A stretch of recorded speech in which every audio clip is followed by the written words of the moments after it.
समझने की कोशिश करते हैं कि असल में क्या अधिकार है और अधिकार कहां पर जाकर अधिकारों पर ब्रेक लगता है, जो आज सुप्रीम कोर्ट ने लगाया है।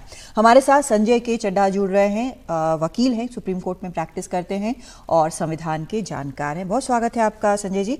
यहाँ पर मैं जब देख रही हूँ तो कई पावर्स हैं राज्यपाल के पास, जैसे एग्जीक्यूटिव पावर्स हैं, लेजिस्लेटिव पावर्स हैं, जुडिशियल पावर्स हैं, डिस्क्रिशनरी पावर्स हैं, एग्जीक्यूटिव पावर्स हैं, लेकिन जिस चीज़ पर हर बार तनातनी होती है वो लेजिस्लेटिव पावर्स ही होते हैं। अब इसमें जो एक इंटरेस्टिंग फैक्टर है, जो यहाँ पर जो पंजाब के राज्यपाल हैं, उन्होंने भी अपने बचाव में कहा कि हमने तो भाई एजी के पास भेजा था सलाह के लिए, तो सलाह के लिए या राय के लिए वो भेज सकते हैं, उसमें टाइम लिमिट नहीं दिया हुआ है। तो क्या समझें कि सुप्रीम कोर्ट ने आज एक तय कर दिया कि भाई आप बहुत ज्यादा समय तक इसमें बैठे नहीं रह सकते? देखिए, दो बहुत महत्वपूर्ण बातें हैं जो हमको हमेशा याद रखनी है। कॉन्स्टिट्यूशनल हेड हैं अवश्य गवर्नर, लेकिन उनको एक्ट करना है aid and advice of the cabinet, अर्थात उनके बताए गए चीजों पर ही काम करना। ये एक मूल मंत्र है। अब आता हूं मैं आर्टिकल 200 बताना बहुत जरूरी समझता हूं। जब एक बिल पास होता है, बिल बनता है, असेंबली उठा के देती है गवर्नर को उनके अप्रूवल के लिए, क्योंकि ये कॉन्स्टिट्यूशन का मैंडेट है, कॉन्स्टिट्यूशन हेड को उसको अप्रूव करना होता है, तो उनके पास तीन अधिकार हैं, तीन संभवतः तीन जिसे कहेंगे ना ऑप्शंस हैं। पहली ऑप्शन है या तो वो अपनी एसेंट दे दें, कोई दिक्कत ही नहीं, बहुत जल्दी से हो गया। दूसरी ऑप्शन है कि वो उसको उस पर विचार करें और उसको वापस दे दें असेंबली को अपने सजेशंस, अपने अमेंडमेंट्स के साथ। और तीसरी ऑप्शन, जैसा कि अभी आपके संवाददाता ने भी बताया, कि वो तीसरी ऑप्शन है कि वो राष्ट्रपति को भेज दें कि भाई इसमें आप निर्णय दीजिए। अब कॉन्स्टिट्यूशन क्या कहता है? कॉन्स्टिट्यूशन में शब्द लिखे गए एज सून एज पॉसिबल। हाँ। जो गवर्नर है उनको एज सून एज पॉसिबल, या अर्थात हिंदी में अगर उसको कहूं तो जल्द से जल्द आपको वापस देना है। अब इस जल्द से जल्द की क्या कोई म्याद तो दी नहीं गई है कॉन्स्टिट्यूशन में। कॉन्स्टिट्यूशन मेकर्स ने, और सीरीज ऑफ जजमेंट्स हैं, कादम्बरी जी आपके माध्यम से बताना चाह रहा हूं कितने जजमेंट्स हैं जहां पे सुप्रीम कोर्ट ने कहा है जल्द से जल्द, अर्थात एएसएपी का मतलब है with in A reasonable time. क्या 12 महीने का टाइम रीजनेबल है? मेरे ख्याल से 15 से 17 दिन, 20 दिन इज द रीजनेबल टाइम। अब जैसा मैं आपके रिपोर्ट में आप बता लेकिन रही थी। संजय जी एक बात बताएं, जो आमतौर पर हो रहा है आजकल, ये कोई एक अकेला मामला नहीं है, पहले भी हुए हैं और भी एक तमिलनाडु का भी यहाँ पर मामला सुप्रीम कोर्ट में था। तो जो हो रहा है आमतौर पर क्या होता है कि कहीं ना कहीं या तो अपना जो उसमें कहीं एक पॉलिटिकल अपॉइंटी होने के कारण कहीं एक झुकाव कहीं हो, या फिर ऐसा हो कि उनको ये लगे कि हम ऐसा कर सकते हैं, पावर है इसलिए कर सकते हैं। तो क्या ये अब ऐसा वक्त है जहां पर सुप्रीम कोर्ट को ये डिफाइन करना पड़े? ये संभव भी है कि सुप्रीम कोर्ट ये कहे कि भाई इस सवाल के लिए 5 दिन, इस सवाल के लिए 10 दिन, इस सवाल के लिए 15 दिन, ऐसा संभव है? देखिए, आपने जो दूसरी पिटीशन, एक तमिलनाडु की जो पिटीशन है, उसमें हाँ। जो अल्टीमेट प्रेयर है वो यही की गई है कि इसको टाइम बाइंड कर दीजिए ना, हमें चिंता ना आपको, आप रखिए 20 दिन रखना है 20 दिन रखिए, 1 महीना रखना है 1 महीना रखिए, 2 साल रखना, टाइम बाउंड होना चाहिए, रीजनेबल इंटर। क्योंकि अब क्या है कि उन्होंने तो लिख दिया, कॉन्स्टिट्यूशन मेकर्स ने ये सोचा नहीं था कि इस तरह का द्वंद आ जाएगा दो दो सरकारों के मध्य, और एक एजेंट की भूमिका, मैं बहुत सख्त शब्द का इस्तेमाल कर रहा हूं कि जो गवर्नर हैं वो एज एन एजेंट करेंगे। उनको उनकी ड्यूटी है कि एड एंड एडवाइस पे चलें, पहली बात, और दूसरा एक रीजनेबल टाइम में उस पर अपना संज्ञान दे दें कि मुझे, मेरे को लगता है ये होना चाहिए। आपका कोई सजेशन है, कोई अमेंडमेंट है, यथाशीघ्र होते हैं। हमने रातों रात लॉ बनते भी देखे हैं। तो बिल्कुल। जहां इच्छा शक्ति की कमी हो, मुझे लगता है वहां पे ही ऐसे चीजें आती हैं। जी, बहुत शुक्रिया आपका संजय जी ये समझाने के लिए, और देखते हैं कि आने वाले वक्त में क्या होता है, क्योंकि ये कहना बड़ा मुश्किल है कि कब कौन सा सवाल लोकतंत्र में उठ खड़ा होगा। अब ये माना जाता है कि जो राज्यपाल हैं वो इतने केपेबल होते हैं, इतने मैच्योर होते हैं कि वो इस तरह की चीज़ों को एड्रेस कर सकते हैं, इस तरह की चीज़ों को समझकर आगे बढ़ सकते हैं और एक राज्य के चलने में बहुत अहम योगदान जो है वो होता है, और कस्टोडियन माना जाता है वहाँ पर उनको कॉन्स्टिट्यूशन का। तो ये एक बड़ी चीज़ है। अब देखते हैं आगे कैसे चलता है। अभी तो 2 राज्यों का मामला आया, लेकिन हो सकता है कल को और आए, या हो सकता है इस मामले से सीखकर ना आए।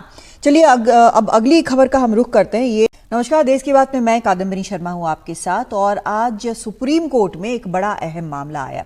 इस तरह के मामले पहले भी सुनने में आते रहे हैं, लेकिन इस बार जो मामला है वो राज्यपाल का है, पंजाब सरकार बनाम राज्यपाल का, और सुप्रीम कोर्ट ने इस मामले में एक बड़ा आदेश दिया है।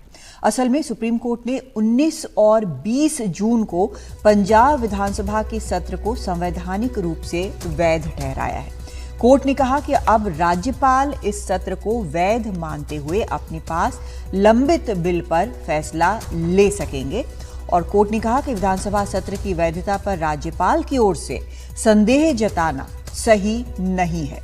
विधानसभा में जनता के चुने हुए प्रतिनिधि हैं, लिहाजा सत्र को राज्यपाल द्वारा गैरकानूनी ठहराना संवैधानिक रूप से सही नहीं है। अब आपको समझ में आ गया होगा कि असल में बात क्या है। यहाँ पर पंजाब की राज्यपाल का ये मामला है, जहाँ पर उन्होंने सत्र को ही गलत ठहरा दिया, और उसके बाद कई ऐसे बिल थे, कई ऐसे विधेयक थे जिन पर वो बैठे हुए थे, और लंबे वक्त से ये चल रहा था। कामकाज मुश्किल हो गया था। मामला पहुंचा सुप्रीम कोर्ट, और सुप्रीम कोर्ट ने अब ये फैसला सुनाया है। उन्होंने ये भी कहा, सुप्रीम कोर्ट ने, कि सरकार सत्रावसान के बिना सत्र को अनिश्चित काल तक नहीं बढ़ा सकती। शीतकालीन सत्र शुरू करने के निर्णय की विधिवत सूचना दी जाए।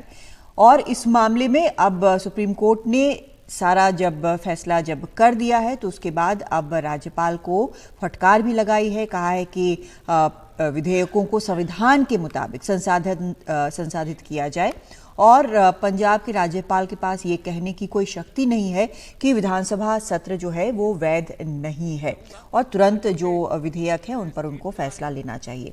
सुप्रीम कोर्ट ने एक टिप्पणी भी की। उन्होंने कहा कि पंजाब के राज्यपाल बनवारी लाल पुरोहित आग से खेल रहे हैं।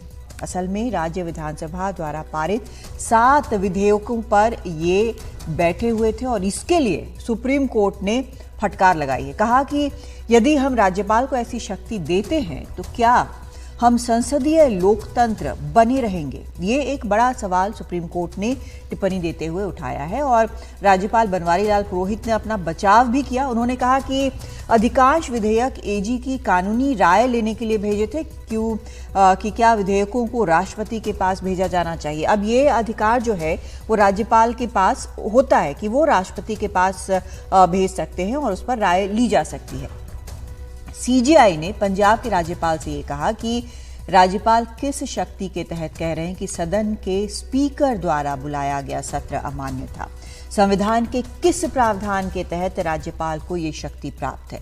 हमारे पास राज्यपाल के 2 पत्र हैं जहां उन्होंने कहा है कि सत्र ही असंवैधानिक था, और इसलिए मैं इन विधेयकों पर सहमत नहीं हूं। तो ये जो पत्र का जो सबूत आया सुप्रीम कोर्ट के पास, तब सुप्रीम कोर्ट ने ये सभी चीजें कही हैं, और अब इस मामले को गंभीरता से लेते हुए साफ साफ कहा है कि सत्र जो है वो अमान्य नहीं था, अवैध नहीं था, और राज्यपाल को इस पर अब लंबित विधेयकों पर फैसला लिया जाना चाहिए। और एक चीज़ जो शायद सबसे ज़्यादा चुभने वाली चीज़ है वो ये उन्होंने कहा, सुप्रीम कोर्ट ने कहा कि राज्यपालों को ये जानने की ज़रूरत है कि वो चुने हुए प्रतिनिधि नहीं है। ये एक बहुत बड़ी टिप्पणी है कि जो यहाँ पर बैठे हैं विधानसभाओं में वो चुने हुए प्रतिनिधि हैं, जबकि जो राज्यपाल हैं वो अपॉइंटेड हैं। तो ये एक बड़ा फर्क सुप्रीम कोर्ट ने साफ तौर पर बताया।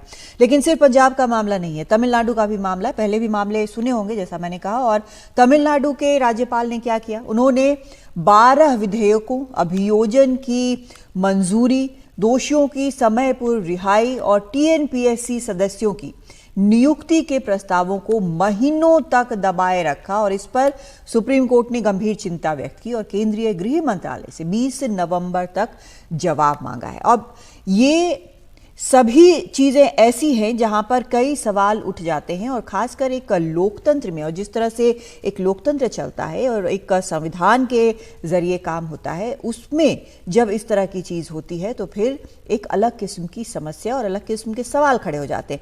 आशीष भार्गव ने इस पर रिपोर्ट की है, देखते हैं। सुप्रीम कोर्ट ने आज पंजाब सरकार को एक बड़ी राहत दी है और राज्यपाल को कड़ी फटकार लगाई है और एक संवैधानिक दायरा भी तय करने की कोशिश की है। पंजाब सरकार की याचिका पर फैसला करते हुए सुप्रीम कोर्ट ने कहा है कि जो पंजाब सरकार ने 19 और 20 जून को जो सदन बुलाया था वो पूरी तरह वैध था और राज्यपाल ये नहीं कह सकते हैं कि वो सदन अमान्य था, अवैध था। सुप्रीम कोर्ट ने राज्यपाल को आदेश दिया है कि वो जो लंबित 7 विधेयक हैं जो सदन से पारित करके भेजे गए थे उन पर फैसला लें और साथ ही ये भी मानते हुए फैसला लें कि वो सदन पूरी तरह से वैध था। चीफ जस्टिस डीवाई चंद्रचूड़ की इस बेंच में 3 जजों ने ये फैसला दिया है कि राज्यपाल के पास ये कहने की शक्ति नहीं है, ये नहीं कह सकते वो कि कोई सदन वैधानिक तरीके से था या नहीं था। ना ही राज्यपाल ये कह सकते हैं कि वो ये पास नहीं करेंगे क्योंकि सदन जो है वो अवैध तरीके से चला था। उन्होंने ये भी कहा है कि ये जो शक्ति है राज्यपाल के पास संविधान ने दी नहीं है। हमारा जो देश है लोकतांत्रिक परंपराओं से चलता है और जो पहले से तय की गई हैं उन्हीं पर ये चलेगा।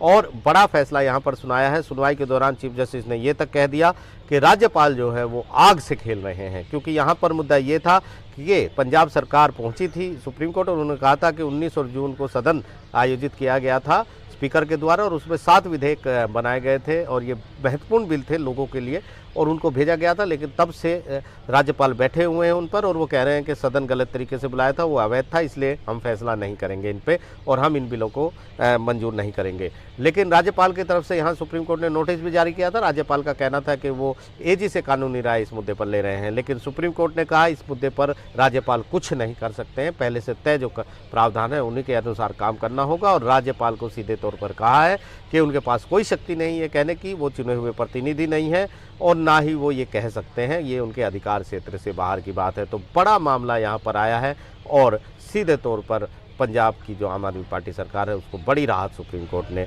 बड़ी जीत सुप्रीम कोर्ट ने दी है। नई दिल्ली से आशीष भार्गव, एनडीटीवी इंडिया। और जरा समझने की कोशिश